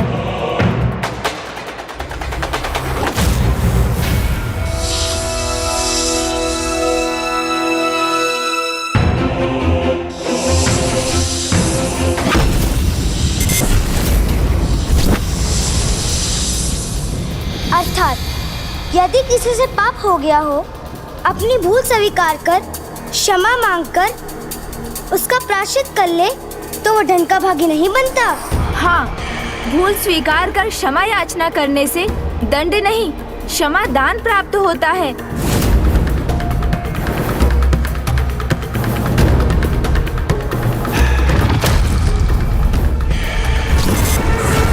क्षमा याचना करने से दंड नहीं, क्षमा दान प्राप्त होता है।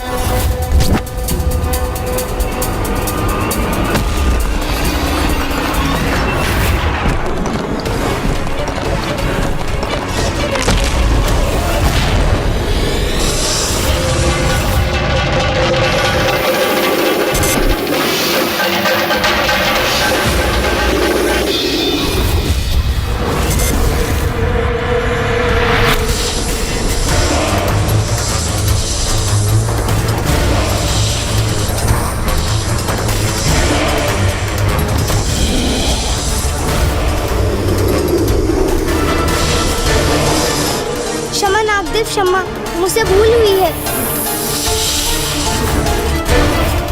मैं प्रायश्चित करने के लिए प्रस्तुत हूँ, मुझे क्षमा कर दीजिए।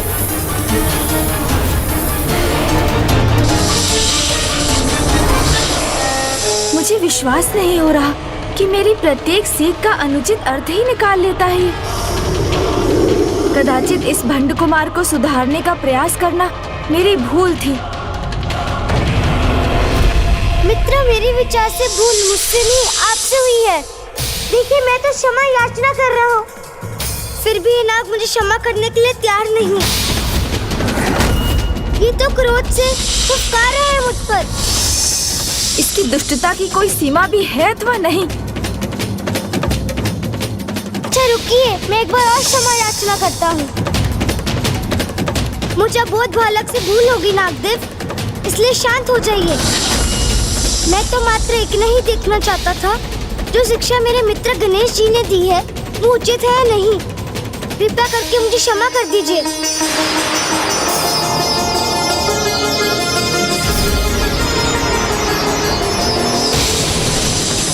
गणेश जी की सीख को सत्य करने हेतु आपको ऐसा करना ही होगा। मैंने भूल स्वीकार कर क्षमा याचना की है आपसे, जिसे नकार कर आप मुझे दंडित नहीं कर सकते। इतना तो चलता है।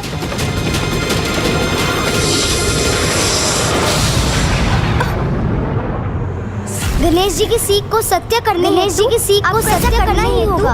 आपको ऐसा करना ही होगा।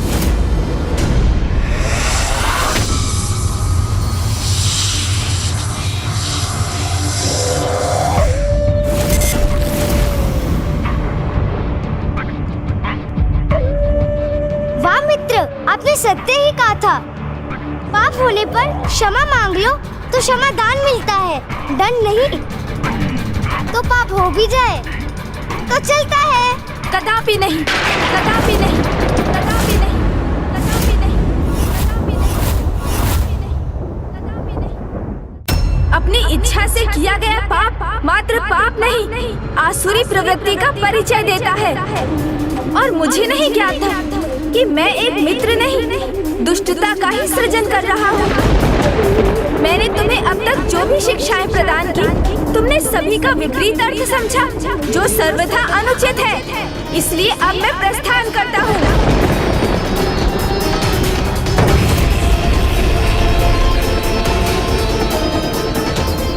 रुक जाइए गणेश जी, आप मुझे ऐसे त्याग कर मत जाइए। मैं वही सीख रहा हूँ जो मैं समझ पा रहा हूँ। मैं एक ही दिवस में सब कुछ कैसे सीख सकता हूँ? कुछ भूल तो चलती है ना। मित्र, आपके भी तो जीवन के आरंभ में आपसे भी तो कोई भूल हुई होगी।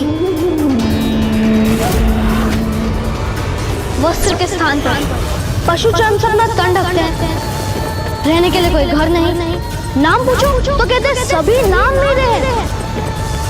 अब ऐसी बात करने वाले को बेरूपिया नहीं तो और क्या कहूँ? और क्या कहूँ? और क्या कहूँ?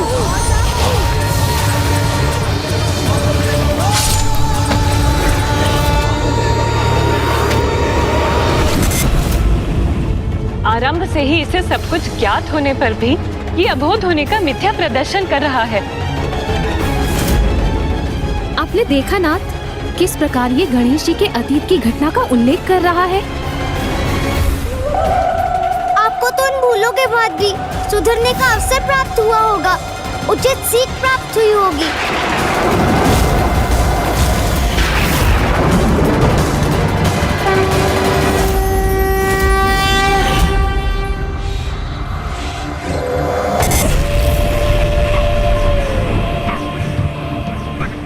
आपके मार्गदर्शन के लिए तो आपकी माता थी, आपके पिताश्री थे, आपका परिवार था और ग्रह था, और आपके लिए सीखना समझना कठिन कहाँ रहा होगा। किंतु मेरे पास आपके अतिरिक्त और कोई भी नहीं है। भस्म से एक निर्जन स्थान पर उत्पन्न हुआ हूँ मैं। कदाचित इसलिए दुर्बुद्धि से ग्रस्त हूँ, किंतु आपका जन्म तो किसी अत्यंत पवित्र स्थान पे हुआ होगा, जो ज्ञान का सरोवर होगा, अच्छाई का ही स्तोत्र होगा।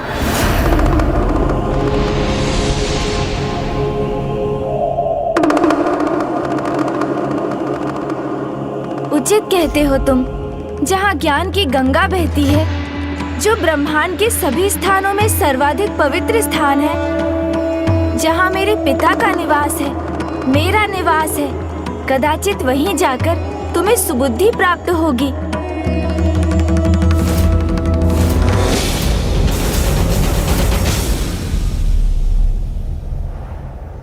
इसलिए तुम्हें मेरे साथ कैलाश ही जाना होगा।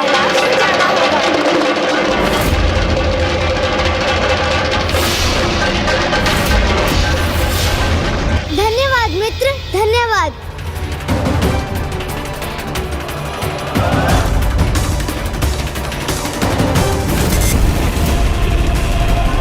मुझे अपने साथ कैलाश ले जाने के लिए मैंने मना ही लिया आपको। भंड कुमार का कैलाश में प्रवेश सर्वथा अनुचित है। ऐसी दुष्टता का प्रतीक कैलाश जैसे पावन स्थान में प्रवेश के योग्य नहीं।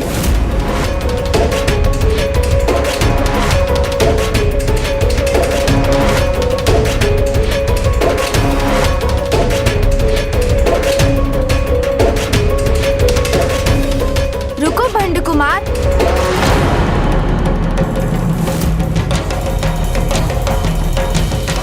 मुझे क्यों रोक दिया मित्र? क्योंकि मैं तुम्हें सावधान करना चाहता हूँ कि यदि कैलाश में भी तुमसे कोई त्रुटि हुई तो मैं भी ये भूलने पर विवश हो जाऊंगा कि मैंने ही तुम्हारा सृजन कर तुमसे मित्रता स्थापित की है। फिर तुम्हारी उस त्रुटि का भीषण परिणाम तुम्हें भुगतना ही होगा और उस परिस्थिति में मैं कुछ नहीं कर सकूंगा। आप ही ने तो कहा था ये महादेव का स्थान है, तो यहाँ कोई भूल, कोई धृष्टता कैसे हो सकती है मुझसे? किंतु यदि छोटी से छोटी कर भी बैठूं, तो मित्र मान के क्षमा कर दीजिएगा।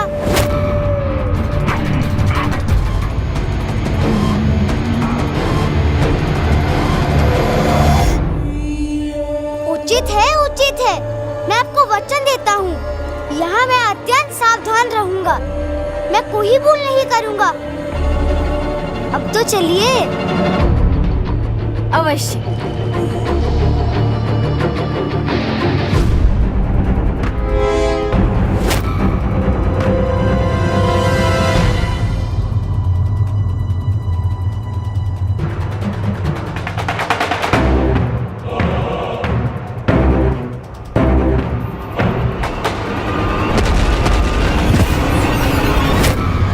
ये क्या हुआ?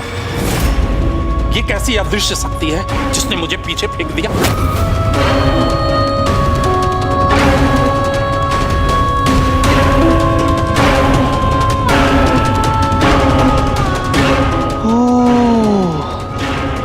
हमारे असुर महानायक वहां प्रवेश करने में इसलिए सफल हुए क्योंकि वे स्वयं गणेश जी के साथ थे। किंतु उस पवित्र सकारात्मक ऊर्जा से परिपूर्ण कैलाश में प्रवेश करने का अवसर हमें कहाँ प्राप्त होगा? उस कैलाश में हमारा प्रवेश तो वर्जित है। हम तीनों को तो यहीं रहकर प्रतीक्षा करनी होगी। तो तुम मेरे आहत होने की प्रतीक्षा कर रहे थे, पूर्व में सूचित नहीं कर सकते थे?